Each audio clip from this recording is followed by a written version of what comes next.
नमस्कार साथियों, स्वागत है आप सबका इस YouTube चैनल पर। दोरना बैच के सिलेक्शन नंबर 21 में आज हम लोग 3D को देखेंगे। कंप्लीट 3D हो जाएगा। 3D में जितने भी क्यूज होते हैं, कंसेप्ट होते हैं, थ्योरीज होते हैं, फॉर्मूले होते हैं, सबको रिवाइज करवा दिया गया। एनसीईआरटी है, एनसीईआरटी से मैं आपको 3D का रिविजन करवा दूंगा। चैप्टर नंबर 11 है, इंट्रोडक्शन है। स्टार्ट करते हैं डायरेक्ट यहाँ से।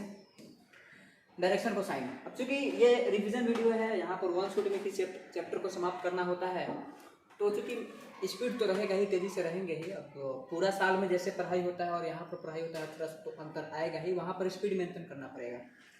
पिछला वीडियो जो कि आपको लेक्चर नंबर 20 में दिया गया था, उसमें फिजिक्स का मैंने 6 चैप्टर एक वीडियो में समाप्त कर दिया गया है। अब पार्ट 2 जो आएगा उसमें बाकी चैप्टर समाप्त हो जाएगा। ऐसे ही आपको केमिस्ट्री का भी पार्ट 1 मिलेगा, मैथ का भी पार्ट 1 मिलेगा। डायरेक्शन को साइन का बात किया जाता है। देखिए मतलब जो एक 3D हम प्लेन का बात कर देंगे। डायरेक्टेड जो लाइन होता है वो ओरिजिन से अगर अल्फा बीटा गामा एंगल बनाता है एक्स वाई जेड के साथ, तो उसको डायरेक्शन एंगल कहा जाता है। और इसका cos alpha cos beta cos gamma को डायरेक्शन को साइन कहा जाता है। और जरा ये डायग्राम देख लेते हैं। ये डायग्राम बनाया हुआ है। ये एल बट्टा ए एम बट्टा बी एन बट्टा सी कांस्टेंट होता है। मतलब ए बी सी क्या है, डायरेक्शन रेशियो है। कोई भी अगर वेक्टर क्वांटिटी होता है तो अगर उसको आई कैप जे कैप के कैप में लिखते हैं तो आई वाला होता है ए, जे वाला होता है बी, के वाला होता है सी, जिसको क्या कहते हैं, डायरेक्शन रेशियो कहते हैं।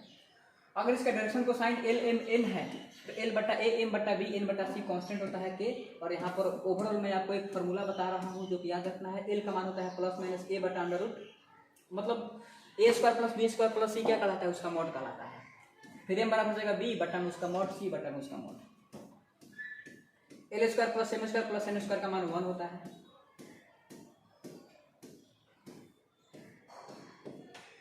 कॉस अल्फा का मान होता है Q2 माइनस Q1। यहाँ पर एक डायग्राम में दिया गया है PQ।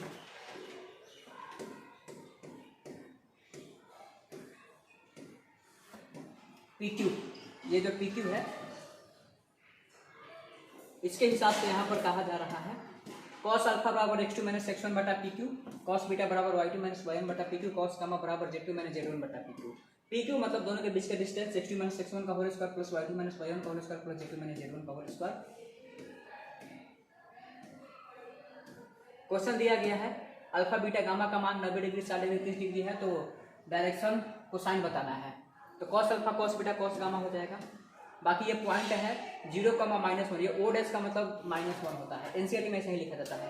2, -1, -2 है।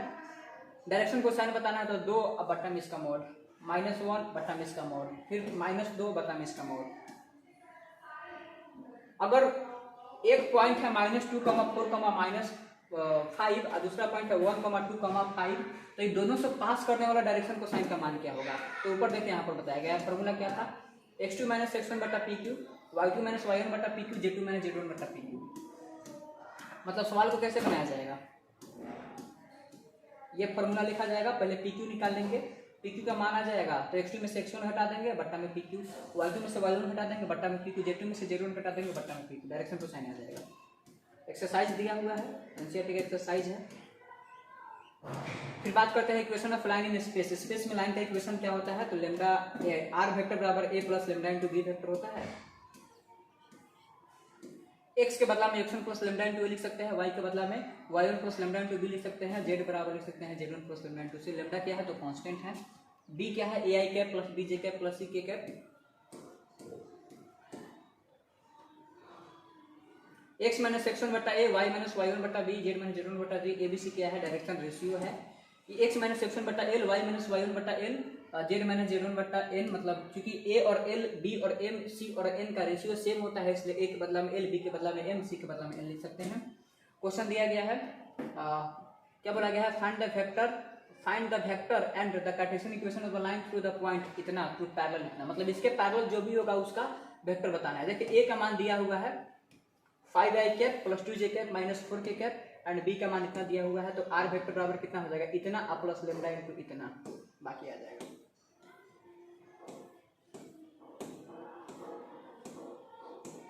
अगर कोई प्लेन 2 पॉइंट से गुजरता हो तो उसके लिए फॉर्मूला होता है x माइनस x1 बटा x2 minus x1, y minus y1 बटा y2 माइनस y1 और बराबर z माइनस z1 बटा z2 माइनस z1। तो 2 पॉइंट से गुजरेगा तब उसका फॉर्मूला होता है। दो लाइन के बीच में एंगल हमेशा डॉट से निकाला जाता है, तो cos थीटा बराबर पहला लाइन दूसरा लाइन के बीच में डॉट लिया जाएगा, तो a1 a2 plus b1 b2 plus c1 c2 under root पहला का mod a1 square plus b1 square plus c1 square under root a2 square plus b2 square plus c2 square. ये plane के लिए भी बात लागू होता है।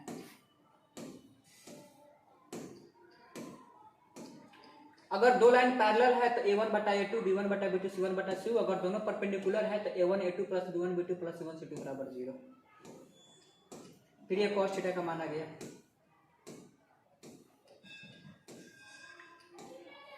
दो डिस्टेंस के मतलब दो लाइन के बीच का शॉर्टेज डिस्टेंस का फॉर्मूला आपको बता देता हूं। शॉर्टेज डिस्टेंस का फॉर्मूला यहाँ पर है d बराबर b1 cross b2 dot a2 minus a1 बट्टा में b1 क्रॉस b2 का मॉड। d बराबर क्या होगा b1 cross b2 dot a2 minus a1 b1 b2 का मॉड। मतलब ये लाइन 1 है और लाइन 2 है। x माइनस x1 बटा a1 बराबर y माइनस y1 बटा b1 z माइनस z1 बटा c1। अब फिर x माइनस x2 बटा a2 y माइनस y2 बटा b2 z माइनस z2 बटा b2। फॉर्मूला क्या है b1 cross b2 dot a2 minus a1 बटा में b1 b2 का क्या ले लेना है मॉड ले लेना है। या दूसरे शब्दों में हम फॉर्मूला को ऐसे भी लिख सकते हैं। जब यही बात हुआ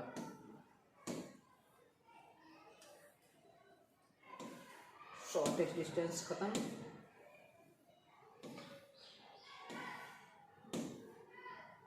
फिर एक्सरसाइज है दूसरा एक्सरसाइज। मैं पीवाई क्यूज आपको कराऊंगा। प्लेन की बात कर लेते हैं। प्लेन मतलब r डॉट n बराबर d होता है। ये प्लेन का बात होता है जिसमें l i cap plus m j cap plus n k cap लिखते हैं प्लेन का इक्वेशन। प्लेन का नॉर्मल जनरल इक्वेशन होता है lx plus my plus nz बराबर d या ax plus by plus cz बराबर vd हो सकता है। और क्या है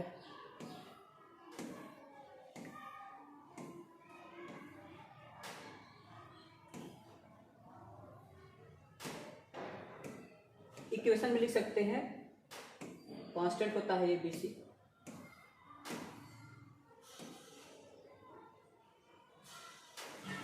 ये क्वेश्चन देख लेते हैं जरा। इस क्वेश्चन को आई थिंक वही हाँ find the vector and cartesian equation of the plane which passes through the point इतना and perpendicular to the line in direction ratio.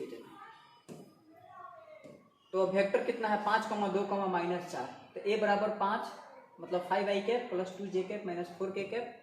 और नॉर्मल वेक्टर n मतलब किसके नॉर्मल है किसके परपेंडिकुलर है तो इसके n बराबर 2i cap plus 3j cap minus k cap. Vector equation क्या हो जाएगा r माइनस a और डॉट में n। तो r माइनस a हो गया डॉट में n बराबर हो गया 0। फिर यहाँ से आ जाएगा। बस यही तो था। प्लेन का इक्वेशन का बात करते हैं r minus a dot b minus a cross c minus a बराबर 0। ये अगर ये इंपॉर्टेंट है बहुत इंपॉर्टेंट है याद रखिएगा। अगर तीन कोलिनियर लाइन से अगर कोई प्लेन गुजरता है तो उसका इक्वेशन होगा x माइनस x1 बटा x2 माइनस x1 बटा x3 माइनस x बटा में नहीं है सब डिटरमिनेंट के फॉर्म में है y minus y1 y2 minus y1 y3 minus y1 z minus z1 z2 minus z1 z3 minus z1। तीनों ये इसका कौन सा फॉर्म होता है इंटरसेप्ट फॉर्म होता है x बटा a प्लस y बटा b प्लस z बटा c। x अक्ष पर a y पर b z पर c।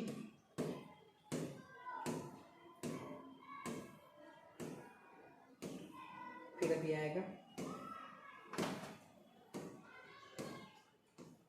अगर टू लाइंस को प्लेनर है तो उसका condition x2 minus x1 y2 minus y1 z2 minus z1 a1 b1 c1 a2 b2 c2 बराबर 0 होता है।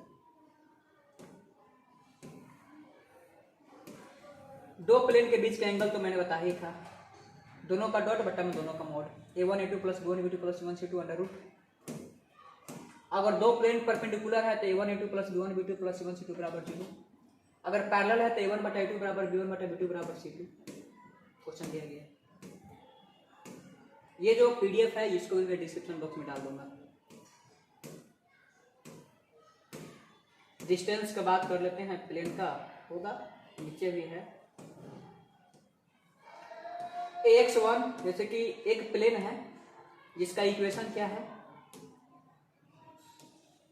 ax plus B Y plus C Z बराबर डी, और एक पॉइंट है x कॉमा मतलब कि x1 comma y1 comma z1, तो उस प्लेन और पॉइंट के बीच का डिस्टेंस क्या होगा, तो ax1 plus B Y one plus C Z one minus D बटा रूट अंडर वो प्लेन का mod A square plus B square plus C. बस angle between line and plane दोनों का डॉट बटा में दोनों का मॉड। एक्सरसाइज बस। अब आते हैं पी वाई क्यूज पर।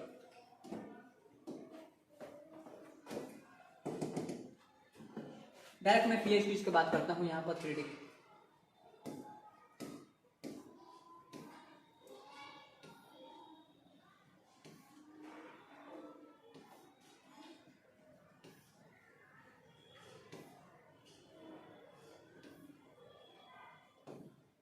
स्टार्ट करते हैं फर्स्ट क्वेश्चन से।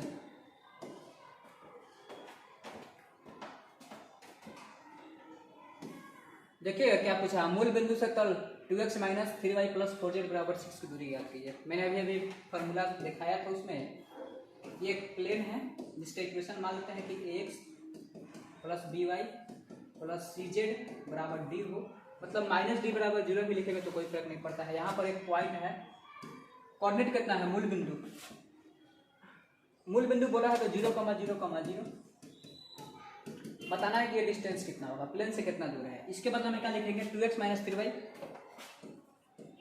2x माइनस 3y प्लस क्या हो जाएगा 4z बराबर d। तो फॉर्मूला यही था, जो डिस्टेंस होगा d बराबर 2 इंटू में x के बदले में लिख देंगे 0 माइनस 3 इंटू वाई के बदले में लिख देंगे 0 प्लस 4 इंटू जेड के बदले में लिख देंगे 0, और यहाँ पर डिस्टेंस में आ जाएगा माइनस डी बट्टा अंडर रूट कितना का होल स्क्वायर तो 4, कितना का होल स्क्वायर 3 का स्क्वायर 9, 4 का स्क्वायर 16 बराबर माइनस 6 बट्टा 9 4 13 13 16 29, तो माइनस 6 बट्टा 29। चूंकि डिस्टेंस है तो डिस्टेंस कभी माइनस में नहीं हो सकता है, तो 6 बट्टा रूट 29 ऑप्शन कोई है, ऑप्शन सी हो जाएगा। तो इस प्रकार से सवाल बनाए जाते हैं। क्वेश्चन नंबर 2, तलो इतना इतना के बीच का कोण है, निकाल लेते हैं। जब भी एंगल का बात होता है तो आपको पता होगा कॉस का यूज किया जाता है, डॉट प्रोडक्ट का यूज करेंगे तो प्लेन कितना है, मतलब फॉर्मूला क्या होता है, एक मिनट आपको बताता हूँ। डायरेक्ट कॉस थीटा बराबर, ऊपर दोनों का डॉट लिया जाता है, तो डॉट ले लेते हैं, इसका इससे डॉट ले लेंगे तो 3 में 2 में अगर 3 से डॉट लेंगे तो 6 हो जाएगा, फिर इसका इससे डॉट लेंगे तो माइनस 6 हो जाएगा, फिर इसका इससे डॉट ले लेंगे तो माइनस 4 हो जाएगा बट्टा इसका मॉड अंडर रूट 2 का स्क्वायर 4, 1 का स्क्वायर 1 और 2 का स्क्वायर 4 अंडर रूट 3 का स्क्वायर 9, 6 का स्क्वायर 36, 2 का स्क्वायर 4 बराबर कट गया माइनस 4 बट्टा 4 4 8 1 9 का वर्गमूल 3, 36 से 4 40 है, 40 और 9 49 का वर्गमूल 7 की मोड लगा हुआ है, तो आ जाएगा 4 बटा 21। तो थीटा कॉस थीटा बराबर आ गया 4 बटा 21, तो थीटा बराबर आ जाएगा कॉस इनवर्स 4 बटा 21, थीटा बराबर कॉस इनवर्स 4, ऑप्शन सी हो जाएगा सही। ऐसा ही क्वेश्चन को बनाना होता है। अगला क्वेश्चन, 2, -1, द्विक अनुपात वाली रेखा की द्विक खोजिए है, मतलब डायरेक्शन को साइन बताना है। तो क्या है 2 बट्टा में इसका मॉड 2 का स्क्वायर 4, 1 का स्क्वायर 1, 2 का स्क्वायर 4, 4 4 8 1 9, मतलब 2 बट्टा 3 माइनस 1 बट्टा 3 माइनस 2 बट्टा 3 ऑप्शन ए हो जाएगा। किसी सीधी रेखा की द्विक को जाए मतलब 3 बटा रूट 77 माइनस 2 बटा रूट 77 x है, तो x का मान क्या होगा, देख लेते हैं जरा इसको भी।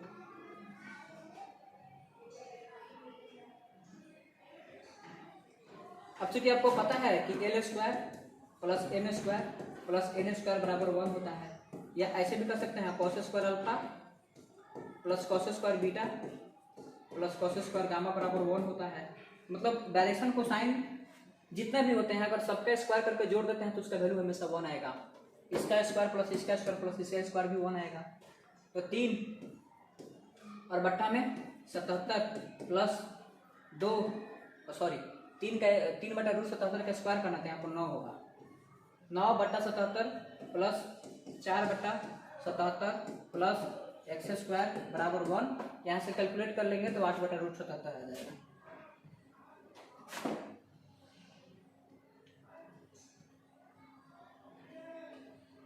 बाकी ऑब्जेक्टिव क्वेश्चन है। अब मैं यहाँ पर जितने भी ऑब्जेक्टिव क्वेश्चन है सबका, जैसे कि देखिए सवाल पूछा है एक शख्स का द्वीप को ज्या क्या होता है, 1,0,0, जिसका पूछेगा उसके लिए 1 बाकी सब 0। y का द्वीप को ज्या कितना होता है, तो जिसका पूछेगा उसका 1, y का पूछा है तो x का 0, z का 0, तो 0 1 0। बस मतलब सब वही बात है।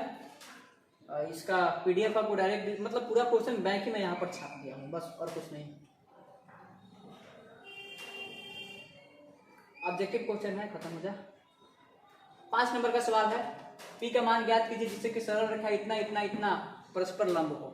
तो जब भी इक्वेशन का बात करते हैं तो यहाँ पर 11 - x है तो क्या करना होता है, x - 11 कर लीजिए। पहले x फिर माइनस में कुछ, पहले y फिर माइनस में कुछ, पहले z फिर माइनस में कुछ। नीचे वाला जो होता है वो डायरेक्शन रेशियो या डायरेक्शन कोसाइन को बताता है। क्योंकि लंब होगा तो नीचे वाला जो भी होगा, जैसे x - 11/-3 हो गया, y - 1/z - इतना, मतलब ये जो है इसका डॉट बराबर 0 कर देंगे तो हमारा आंसर आ जाएगा। तो इसका इससे, इसका इससे, इसका इससे गुना करके जोड़ देना है, आ जाएगा। बस ये सब 5 नंबर का सवाल है। आप देख लीजिएगा एक बार PDF के फॉर्म में।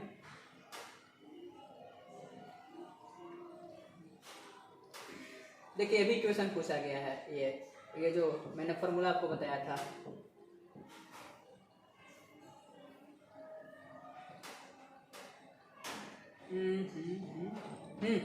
फिर 2 नंबर का सवाल आ गया। ये 2 नंबर टाइप का सवाल है, मतलब PDF तो आपको मिल ही जाएगा, आप देखिए वहां से।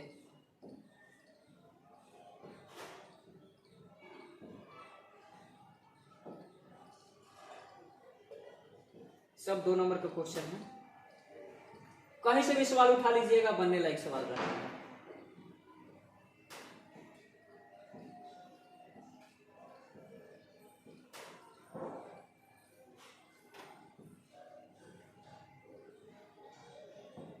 दो नंबर है सब, 2 नंबर। ये सब भी 2 ही नंबर।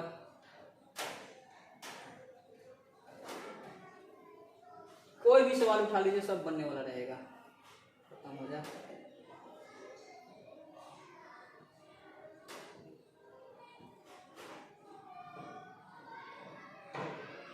बहुत सारा क्वेश्चन मैं यहाँ पर लाया हूँ, अनगिनत क्वेश्चन है। पूरा क्वेश्चन बैंक मैंने यहाँ पर छाप लिया था। बाकी इसमें अगर मान लेते हैं कि बहुत ऐसे बच्चे होंगे जिनको कॉन्सेप्ट समझ में नहीं आता होगा, आप कोशिश कीजिएगा कि मैं जितना भी वीडियो बनाऊँ उसका 50% बात आपको समझ में आए। इसलिए मैं इसको एक एक क्वेश्चन को डील नहीं कर रहा हूँ। मैं इतना अगर एक एक क्वेश्चन को डील करने जाऊँगा लग जाएगा बहुत टाइम। इतना चीज़ आपको बता देना है जैसे कि जाए परीक्षा में सवाल बन जाए। अब एकदम ग्रांटेड है कि जो चीज़ बताया जाएगा, जिस चीज़ पर फोकस किया जाएगा, बार बार उसी चीज़ से सवाल पूछे जाते हैं। जिससे पूछे जाते हैं उसी चीज़ को फोकस किया जाएगा। एग्जामिनर कहाँ से क्वेश्चन सेट करेगा? 100 क्वेश्चन देगा, उसमें से 50 बनाना है, तो थोड़ा सा भी जिसमें डाउट हो उसको छोड़ देना है। ऐसे ऐसे करके हम अपने अच्छा स्कोर तक पहुँच सकते हैं।